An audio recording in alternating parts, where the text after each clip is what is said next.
رب السماوات والأرض وما بينهما الرحمن لا يملكون منه خطابا يوم يقوم الروح والملائكة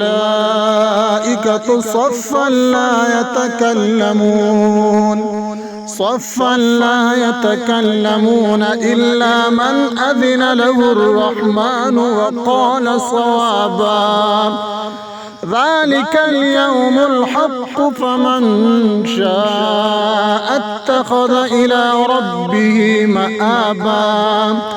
إنا أنذرناكم عذابا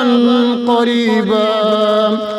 يوم ينظر المرء ما قدمت يداه